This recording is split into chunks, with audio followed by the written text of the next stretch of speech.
واده یو دوه مات خطو ته ادامه ورکوي او هغوی سره یو ځای کوي، یو هدف هغوی ته ټاکي، دوه انسانانو ته د ژوند دپاره هیله ورکوي چې دا یو موخه ورکوي چې ژوند وکړي. نو واده ډېر ښه موضوع ده. او بل مهمه موضوع دا ده، لومړی مچه، لومړی کیس، لومړی بوسه، دا ډېر مهم ده او مهم دا ده چې هغه د ژوند ملګری درکړي، ډېر ښه ده. او لومړی ګل موږ د چا څخه لاسته راوړو، لومړی ځل موږ ته ګل څوک راکوي، دا هم ډېر مهم ده په ژوند کې.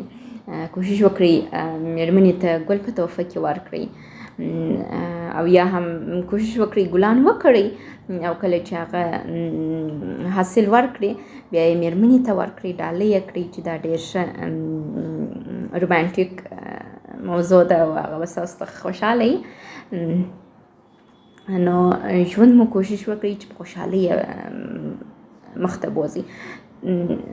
اسلام هم موږ ته داسې ویلي دي چې باید د مېړه او د ماینې تر مابین تشنج نه وي، ظلم نه وي، غلطي خبرې نه وي، په نرمه توګه ژوند روان وي. نو تاسې هم په دغه طریقه وکړئ او موږ بیا چلونه درښیو چې څه وکړئ.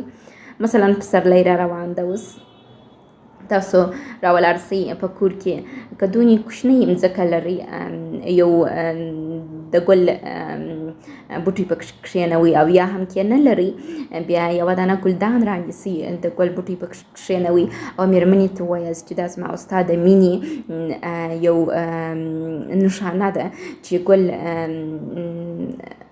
راسي، یعنې ګل راشین سي بیا یا واده وکړي، بیا هغه زما د طرفه تا ته ډالۍ ده، چې دا ډېر رومانټیک ده او څوک خوشحاله کوي.